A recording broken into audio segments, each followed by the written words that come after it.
Chapter 8. From somewhere at the bottom of a passage, the smell of roasting coffee, real coffee, not victory coffee, came floating out into the street. Winston paused involuntarily. For perhaps 2 seconds, he was back in the half-forgotten world of his childhood. Then a door banged, seeming to cut off the smell as abruptly as though it had been a sound. He had walked several kilometers over pavements, and his varicose ulcer was throbbing. This was the second time in 3 weeks that he'd missed an evening at the community center.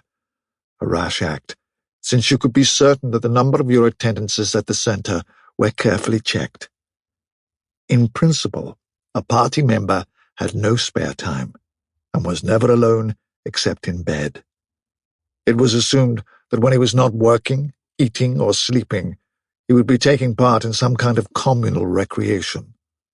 To do anything that suggested a taste for solitude, even to go for a walk by yourself, was always slightly dangerous. There was a word for it in newspeak. Own life, it was called, meaning individualism and eccentricity. But this evening, as he came out of the ministry, the balminess of the April air had tempted him. The sky was a warmer blue than he had seen it that year, and suddenly the long, noisy evening at the center, the boring, exhausting games, the lectures, the creaking camaraderie oiled by gin, had seemed intolerable. On impulse, he had turned away from the bus stop and wandered off into the labyrinth of London, first south, then east, then north again, losing himself among unknown streets and hardly bothering in which direction he was going. If there is hope, he had written in the diary, it lies in the proles. The words kept coming back to him, statement of a mystical truth and a palpable absurdity. He was somewhere in the vague, brown-coloured slums to the north and east of what had once been St. Pancras Station. He was walking up a cobbled street of little 2-story houses, with battered doorways which gave straight on the pavement, and which was somehow curiously suggestive of rat holes. There were puddles of filthy water here and there among the cobbles. In and out of the dark doorways and down narrow alleyways that branched off on either side, people swarmed in astonishing numbers. Girls in full bloom, with crudely lipsticked mouths, and youths who chased the girls, and swollen, waddling women who showed you what the girls would be like in 10 years' time, and old bent creatures shuffling along on splayed feet, and ragged, barefooted children who played in the puddles and then scattered at angry yells from their mothers. Perhaps a quarter of the windows in the street were broken and boarded up. Most of the people paid no attention to Winston. A few eyed him with a sort of guarded curiosity. 2 monstrous women with brick-red forearms folded across their aprons were talking outside a doorway. Winston caught scraps of conversation as he approached. "Yes," I says to her, "that's all very well," I says. "But if you'd have been in my place, you'd have done the same as what I done. It's easy to criticise," I says, "but you ain't got the same problems as what I got." "Ah," said the other, "that's just it. That's just where it is." The strident voices stopped abruptly. The women studied him in hostile silence as he went past. But it was not hostility exactly, merely a kind of wariness, a momentary stiffening, as at the passing of some unfamiliar animal.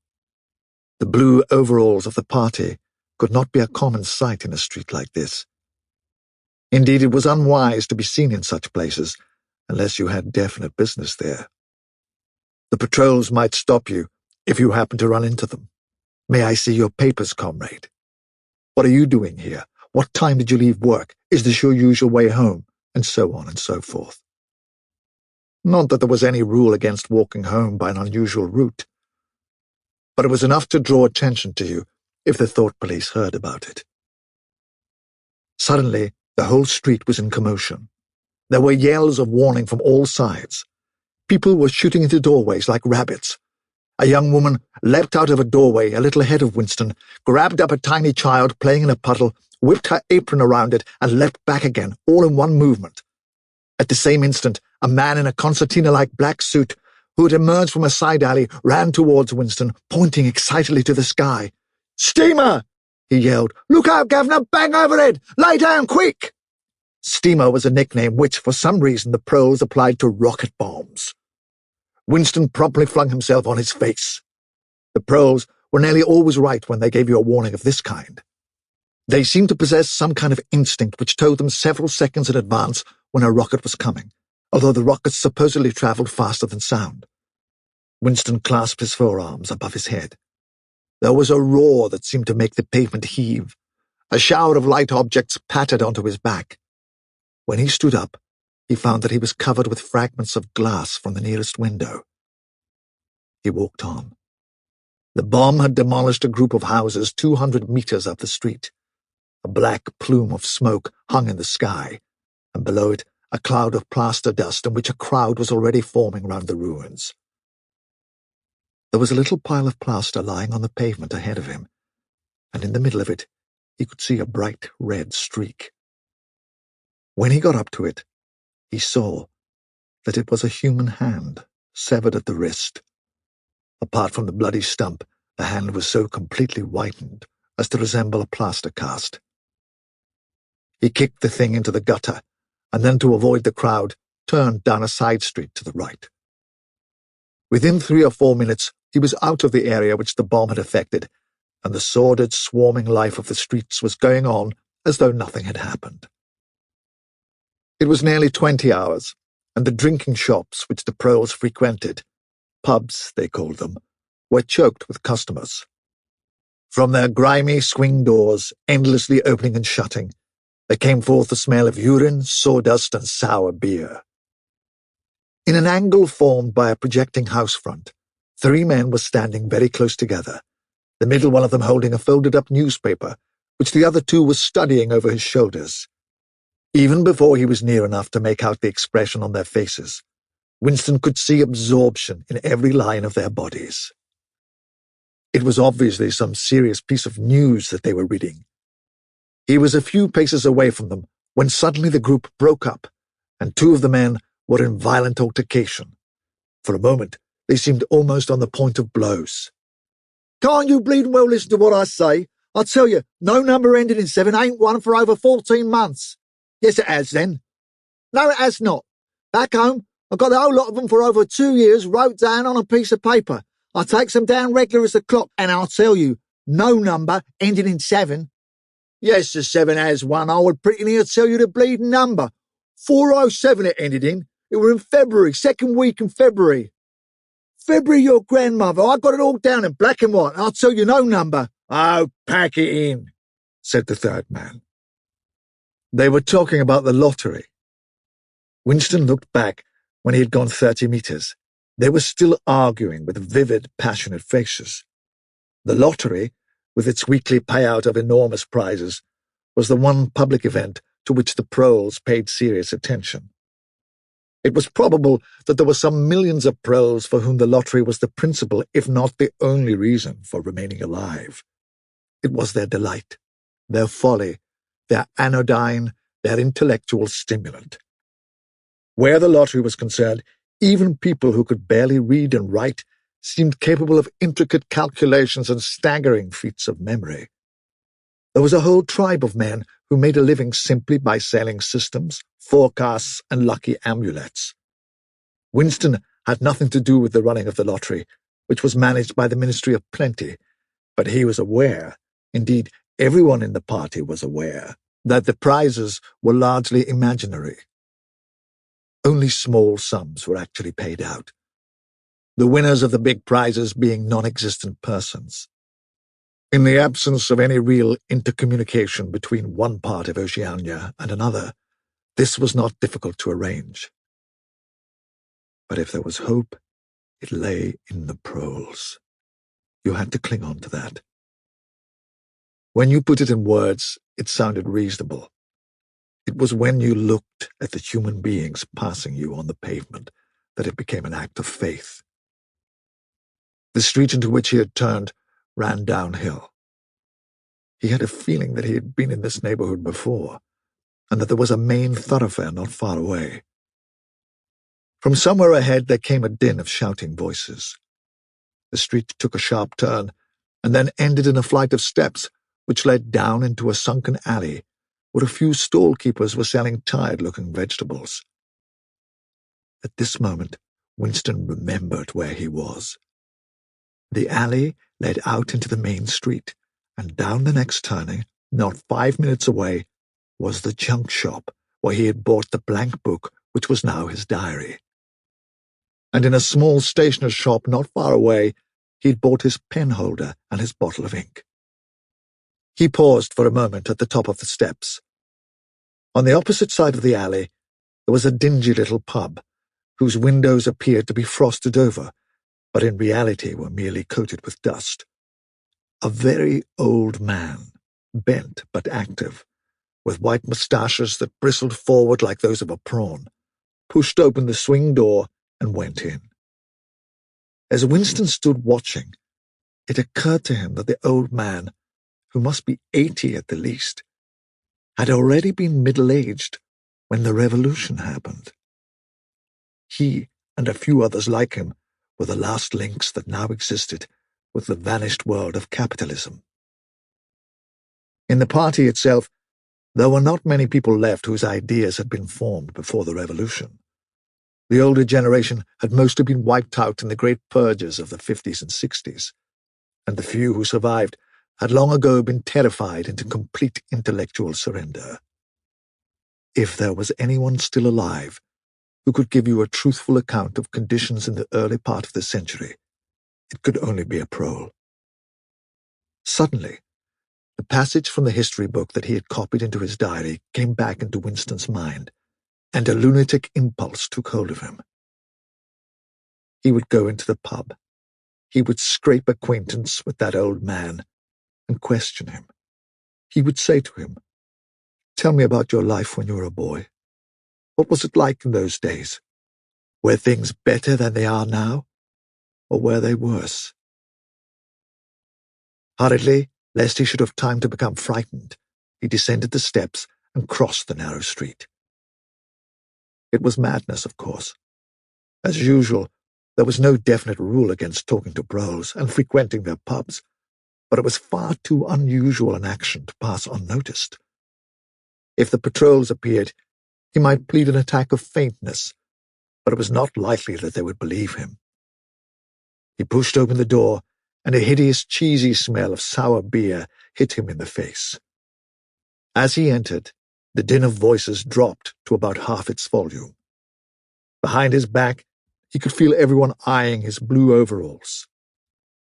A game of darts, which was going on at the other end of the room, interrupted itself for perhaps as much as 30 seconds.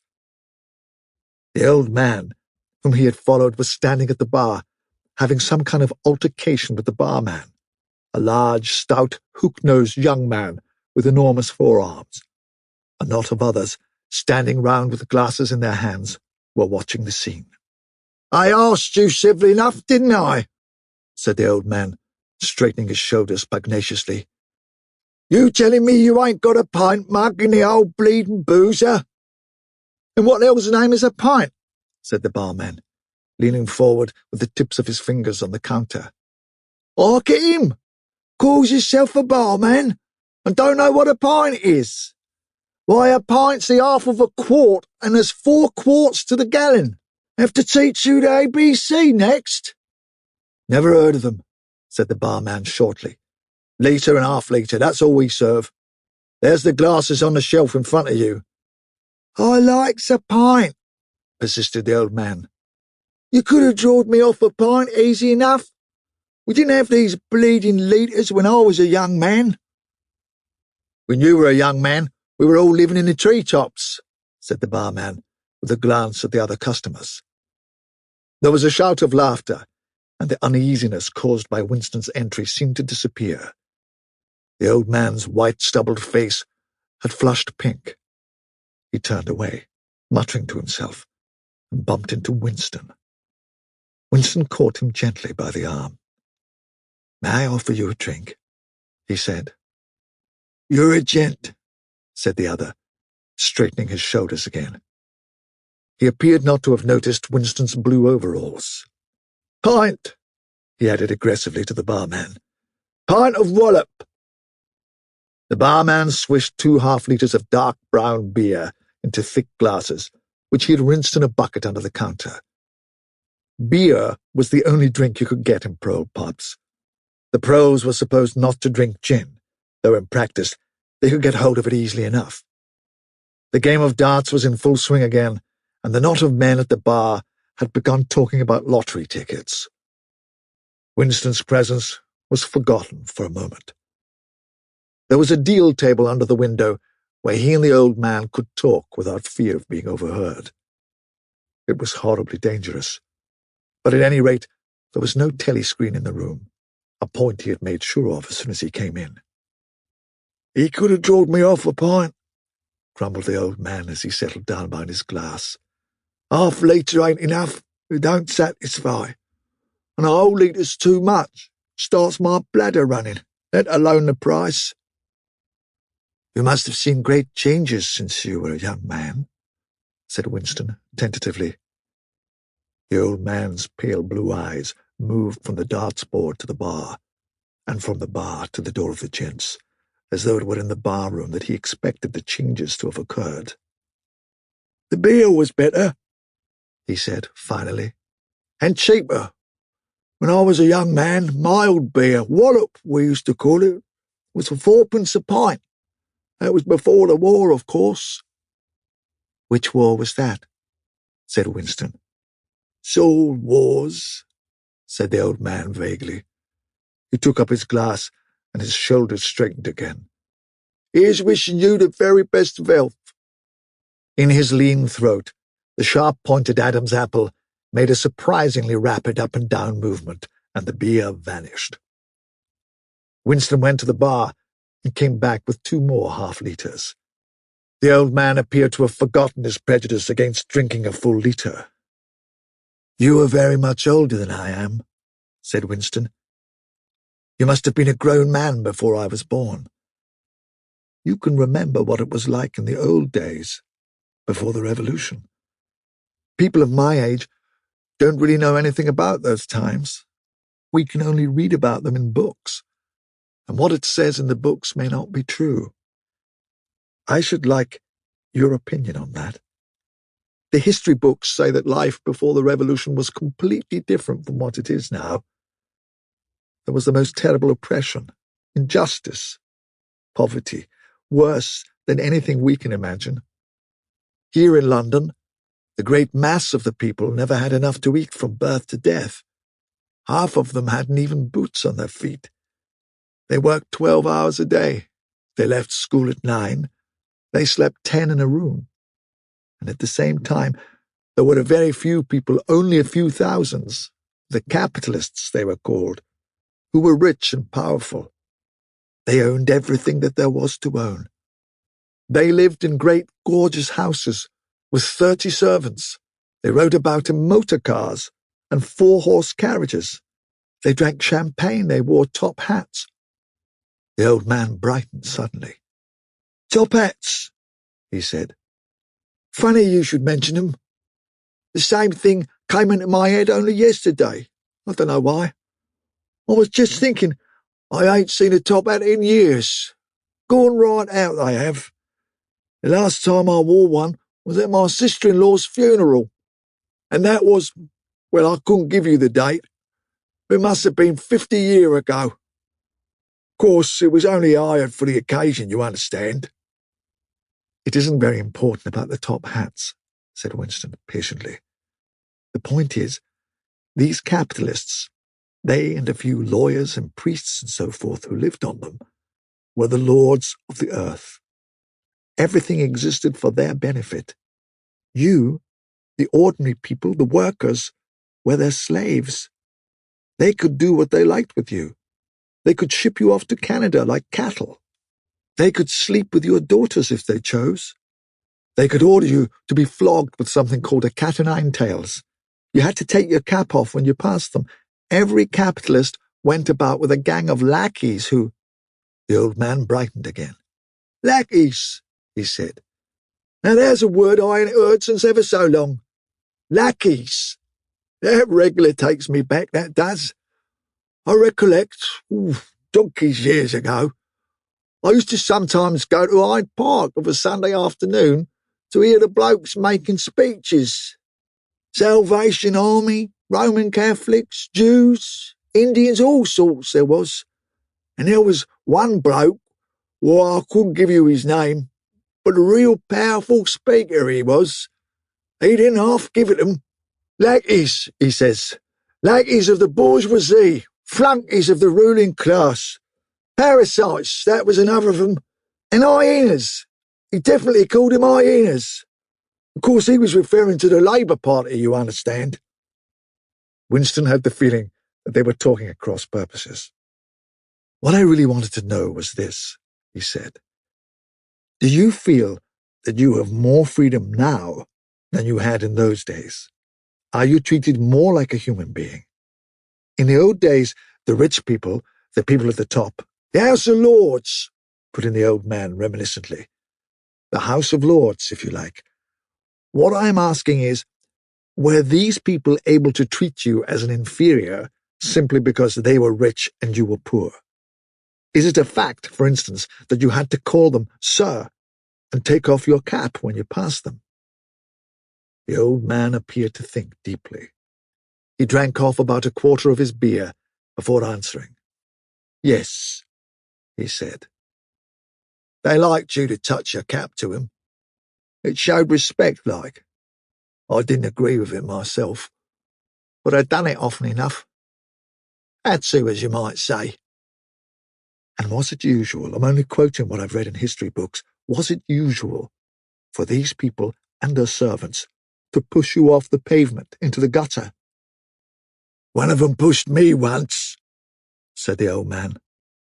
"I recollect it as if it was yesterday. It was boat race night. Terrible rowdy they used to get on boat race night. And I bumps into a young bloke on Shaftesbury Avenue. Quite a gent he was. Dress shirt, top hat, black overcoat. He was kind of zigzagging across the pavement. And I bumps into him, accidental like. He says, 'Why can't you look where you're going?' he says. I says, 'Do you think you bought the bleeding pavement?' He says, 'I'll twist your bloody head off if you get fresh with me.' I says, 'You're drunk. I'll give you in charge in half a minute,' I says. And if you believe me, he puts his hand on my chest and gives me a shove, as pretty near sent me under the wheels of a bus. Well, I was young in them days, and I was going to have fetched him one only—" A sense of helplessness took hold of Winston.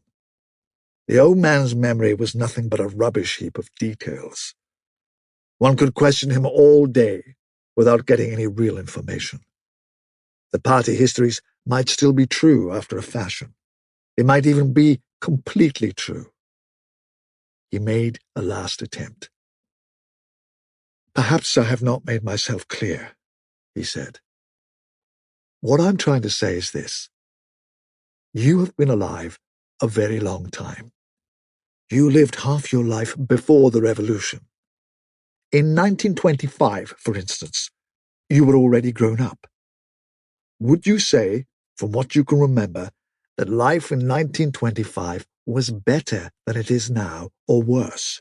If you could choose, would you prefer to live then or now?" The old man looked meditatively at the darts board. He finished up his beer more slowly than before. When he spoke, it was with a tolerant, philosophic air, as though the beer had mellowed him. "I know what you expect me to say," he said. "You expect me to say as I'd sooner be young again. Most people would say they'd sooner be young, if you asked them. You got your health and strength when you're young. When you get to my time of life, you ain't never well. I suffer something wicked from my feet. My bladder's just terrible. 6 and 7 times a night it has me out of bed. On the other hand, there's great advantages in being an old man. You ain't got the same worries. No truck with women, and that's a great thing. I ain't had a woman for near on 30 years, if you credit it, nor wanted to, what's more. Winston sat back against the windowsill. It was no use going on. He was about to buy some more beer when the old man suddenly got up and shuffled rapidly into the stinking urinal at the side of the room. The extra half-liter was already working on him. Winston sat for a minute or two gazing at his empty glass, and hardly noticed when his feet carried him out into the street again. Within 20 years at the most, he reflected, the huge and simple question, was life better before the revolution than it is now, would have ceased once and for all to be answerable. But in effect, it was unanswerable even now, since the few scattered survivors from the ancient world were incapable of comparing one age with another.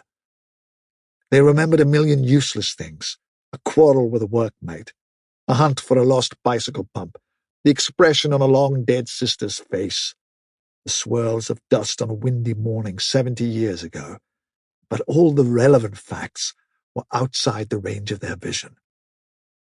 They were like the ant, which can see small objects, but not large ones. And when memory failed, and written records were falsified, when that happened, the claim of the party to have improved the conditions of human life had got to be accepted, because there did not exist, and never again could exist, any standard against which it could be tested. At this moment, his train of thought stopped abruptly. He halted and looked up. He was in a narrow street, with a few dark little shops interspersed among dwelling houses. Immediately above his head, there hung 3 discoloured metal balls, which looked as if they had once been gilded. He seemed to know the place. Of course, he was standing outside the junk shop where he had bought the diary. A twinge of fear went through him. It had been a sufficiently rash act to buy the book in the beginning, and he had sworn never to come near the place again. And yet the instant that he allowed his thoughts to wander, his feet had brought him back here of their own accord. It was precisely against suicidal impulses of this kind that he had hoped to guard himself by opening the diary. At the same time, he noticed that although it was nearly 21 hours, the shop was still open. With the feeling that he would be less conspicuous inside than hanging about on the pavement, he stepped through the doorway. If questioned, he could plausibly say that he was trying to buy razor blades. The proprietor had just lighted a hanging oil lamp, which gave off an unclean but friendly smell. He was a man of perhaps 60, frail and bowed, with a long, benevolent nose and mild eyes distorted by thick spectacles. His hair was almost white, but his eyebrows were bushy and still black. His spectacles, his gentle, fussy movements, and the fact that he was wearing an aged jacket of black velvet gave him a vague air of intellectuality, as though he had been some kind of literary man, or perhaps a musician. His voice was soft, as though faded, and his accent less debased than that of the majority of proles. "I recognized you on the pavement," he said immediately.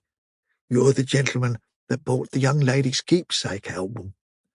That was a beautiful bit of paper, that was. Cream laid, it used to be called. There's been no paper like that made for, I dare say, 50 years. He peered at Winston over the top of his spectacles. "Is there anything special I can do for you, or did you just want to look round?" "I was passing," said Winston vaguely. "I just looked in. I don't want anything in particular." "It's just as well," said the other, "because I don't suppose I could have satisfied you." He made an apologetic gesture with his soft-palmed hand. "You see how it is. An empty shop, you might say. Between you and me, The antique trade's just about finished. No demand any longer. No stock either. Furniture, china, glass. It's all been broken up by degrees. And of course the metal stuff's mostly been melted down. I haven't seen a brass candlestick in years. The tiny interior of the shop was in fact uncomfortably full, but there was almost nothing in it of the slightest value. The floor space was very restricted because all round the walls were stacked innumerable dusty picture frames. In the window there were trays of nuts and bolts, worn-out chisels, pen knives with broken blades, tarnished watches that did not even pretend to be in going order, and other miscellaneous rubbish. Only on a small table in the corner was there a litter of odds and ends, lacquered snuff boxes, agate brooches and the like, which looked as though they might include something interesting. As Winston wandered toward the table, his eye was caught by a round, smooth thing that gleamed softly in the lamplight, and he picked it up. It was a heavy lump of glass, curved on one side, flat on the other, making almost a hemisphere. There was a peculiar softness, as of rainwater, in both the color and the texture of the glass. At the heart of it, magnified by the curved surface, there was a strange, pink, convoluted object that recalled a rose or a sea anemone. "What is it?" said Winston, fascinated. "That's coral, that is," said the old man.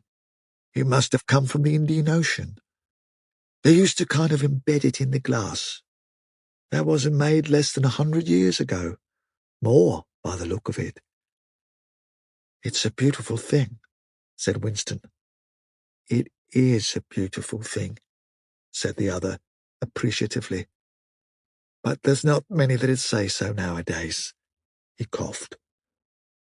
"Now, if it so happened that you wanted to buy it, that'd cost you $4. I can remember when a thing like that would have fetched £8, and £8 was, well, I can't work it out, but it was a lot of money. But who cares about genuine antiques nowadays, even the few that's left?" Winston immediately paid over the $4 and slid the coveted thing into his pocket. What appealed to him about it was not so much its beauty as the air it seemed to possess of belonging to an age quite different from the present one. The soft, rain-watery glass was not like any glass that he'd ever seen. The thing was doubly attractive because of its apparent uselessness, though he could guess that it must once have been intended as a paperweight. It was very heavy in his pocket, but fortunately it did not make much of a bulge. It was a queer thing, even a compromising thing, for a party member to have in his possession. Anything old, and for that matter, anything beautiful, was always vaguely suspect. The old man had grown noticeably more cheerful after receiving the $4. Winston realized that he would have accepted 3 or even 2. "There's another room upstairs that you might care to take a look at," he said. "There's not much in it, just a few pieces.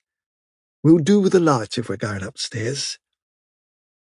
He lit another lamp, and with bowed back led the way slowly up the steep and worn stairs and along a tiny passage, into a room which did not give on the street, but looked out on a cobbled yard and a forest of chimney pots. Winston noticed that the furniture was still arranged as though the room were meant to be lived in. There was a strip of carpet on the floor, a picture or two on the walls, and a deep, slatternly armchair drawn up to the fireplace.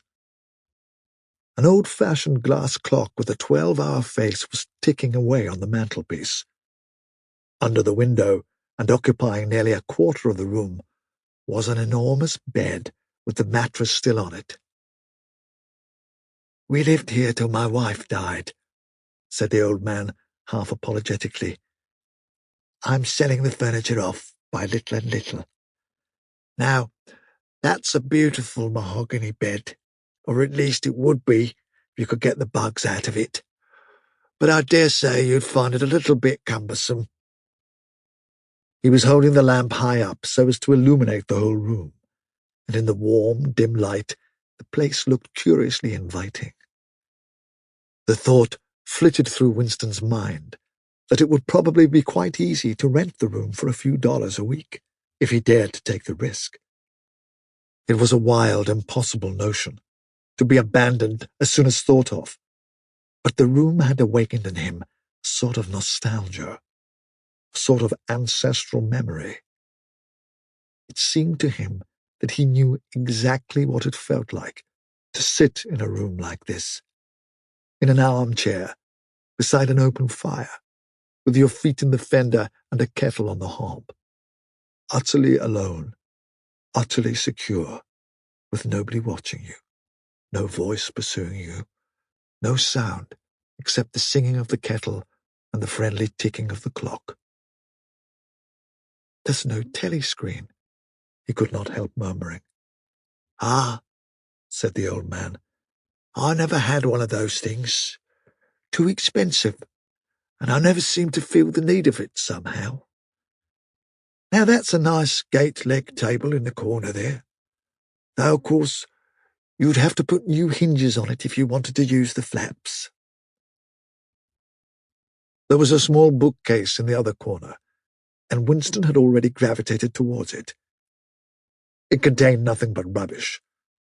The hunting down and destruction of books had been done with the same thoroughness in the prole quarters as everywhere else.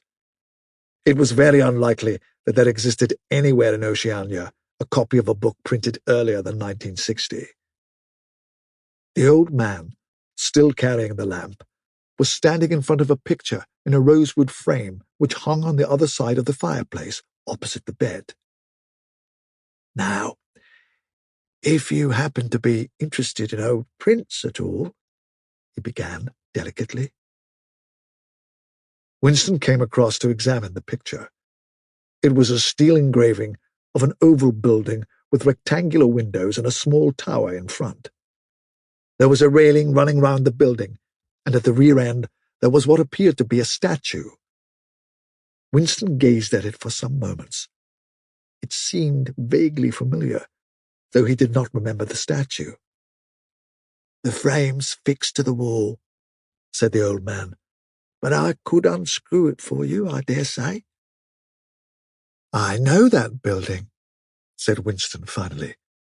"It's a ruin now. It's in the middle of the street outside the Palace of Justice." "That's right.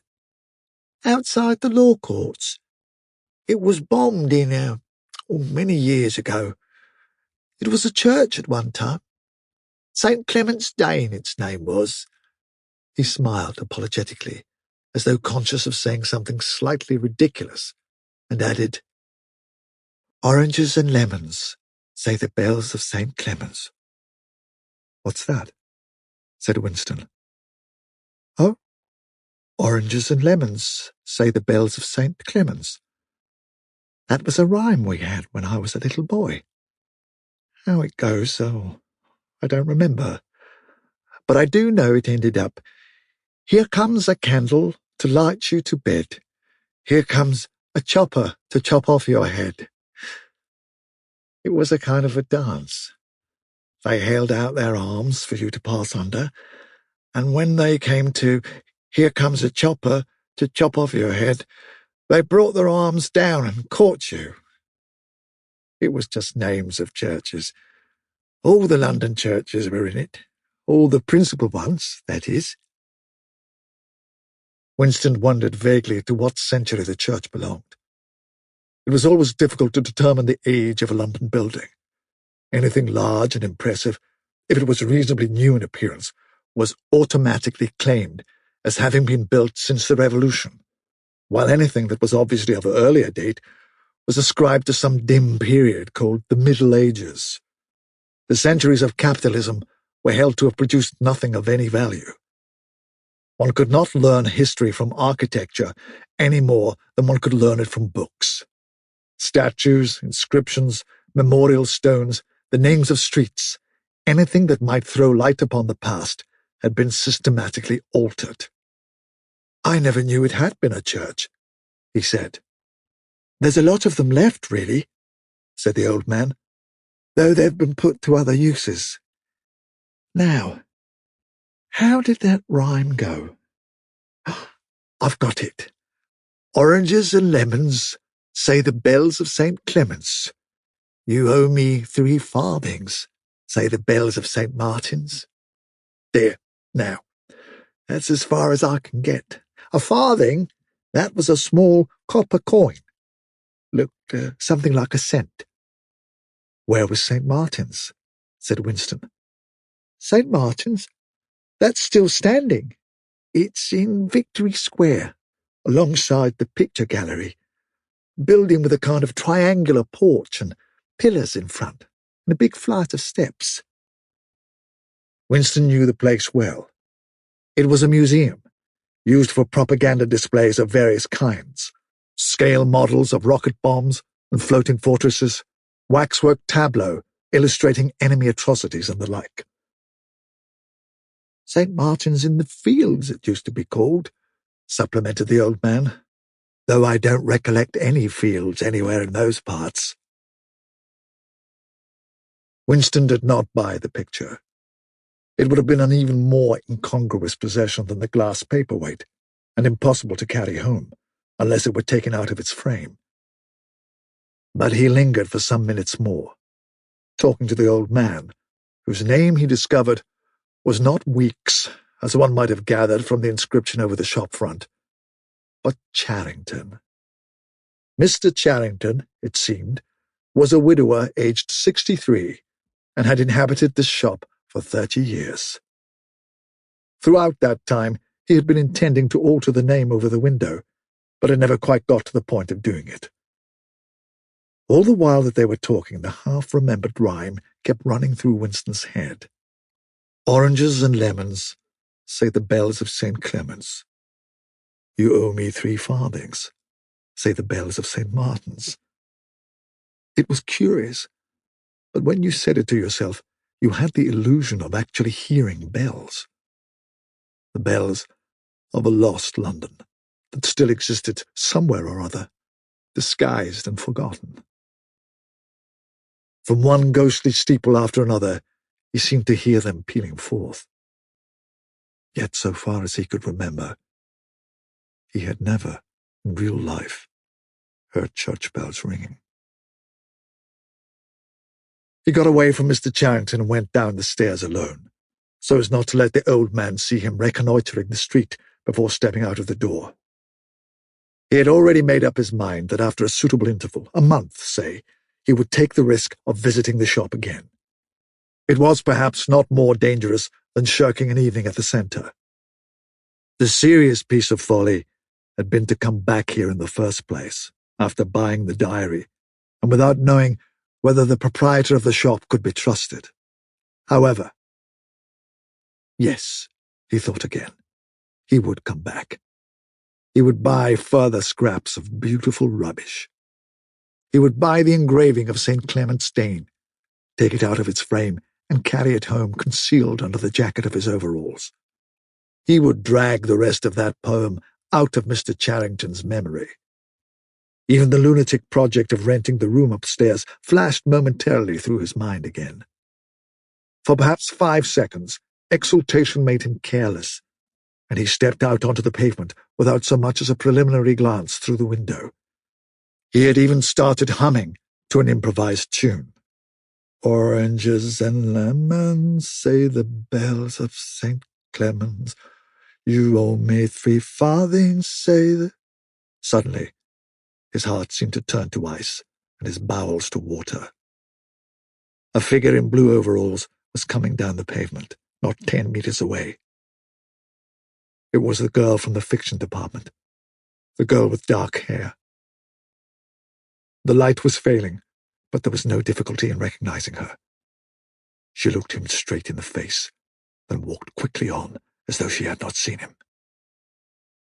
For a few seconds Winston was too paralyzed to move. Then he turned to the right and walked heavily away, not noticing for the moment that he was going in the wrong direction. At any rate, one question was settled. There was no doubting any longer that the girl was spying on him. She must have followed him here, because it was not credible that by pure chance she should have happened to be walking on the same evening up the same obscure back street, kilometers distant from any quarter where party members lived. It was too great a coincidence. Whether she was really an agent of the thought police or simply an amateur spy, actuated by officiousness, hardly mattered. It was enough that she was watching him. Probably she had seen him go into the pub as well. It was an effort to walk. The lump of glass in his pocket banged against his thigh at each step, and he was half-minded to take it out and throw it away. The worst thing was the pain in his belly. For a couple of minutes he had the feeling that he would die if he did not reach a lavatory soon. But there would be no public lavatories in a quarter like this. Then the spasm passed, leaving a dull ache behind. The street was a blind alley. Winston halted, stood for several seconds, wondering vaguely what to do, then turned round and began to retrace his steps. As he turned, it occurred to him that the girl had only passed him 3 minutes ago, and that by running he could probably catch up with her. He could keep on her track till they were in some quiet place, and then smash her skull in with a cobblestone. The piece of glass in his pocket would be heavy enough for the job. But he abandoned the idea immediately, because even the thought of making any physical effort was unbearable. He could not run. He could not strike a blow. Besides, she was young and lusty and would defend herself. He thought also of hurrying to the community centre and staying there till the place closed, so as to establish a partial alibi for the evening. But that, too, was impossible. A deadly lassitude had taken hold of him. All he wanted was to get home quickly and then sit down and be quiet. It was after 22 hours when he got back to the flat. The lights would be switched off at the main at 23:30. He went into the kitchen and swallowed nearly a teacupful of Victory gin. Then he went to the table in the alcove, sat down and took the diary out of the drawer. But he did not open it at once. From the telescreen, a brassy female voice was squalling a patriotic song. He sat staring at the marbled cover of the book, trying without success to shut the voice out of his consciousness. It was at night that they came for you, always at night. The proper thing was to kill yourself before they got you. Undoubtedly, some people did so. Many of the disappearances were actually suicides. But it needed desperate courage to kill yourself in a world where firearms, or any quick and certain poison, were completely unprocurable. He thought, with a kind of astonishment, of the biological uselessness of pain and fear. The treachery of the human body, which always freezes into inertia at exactly the moment when a special effort is needed. He might have silenced the dark-haired girl, if only he had acted quickly enough. But precisely because of the extremity of his danger, he had lost the power to act. It struck him that in moments of crisis one is never fighting against an external enemy, but always against one's own body. Even now, in spite of the gin, the dull ache in his belly made consecutive thought impossible.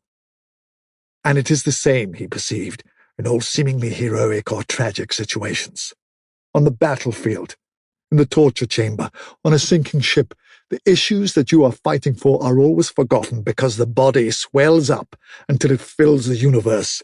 And even when you are not paralyzed by fright or screaming with pain, life is a moment-to-moment struggle against hunger or cold or sleeplessness, against a sour stomach or an aching tooth. He opened the diary. It was important to write something down. The woman on the telescreen had started a new song. Her voice seemed to stick into his brain like jagged splinters of glass. He tried to think of O'Brien, for whom or to whom the diary was written. But instead, he began thinking of the things that would happen to him after the thought police took him away. It would not matter if they killed you once. To be killed was what you expected, But before death, nobody spoke of such things, yet everybody knew of them. There was the routine of confession that had to be gone through, the groveling on the floor and screaming for mercy, the crack of broken bones, the smashed teeth and bloody clots of hair. Why did you have to endure it, since the end was always the same? Why was it not possible to cut a few days or weeks out of your life? Nobody ever escaped detection, and nobody ever failed to confess. When once you had succumbed to thought crime, it was certain that by a given date you would be dead.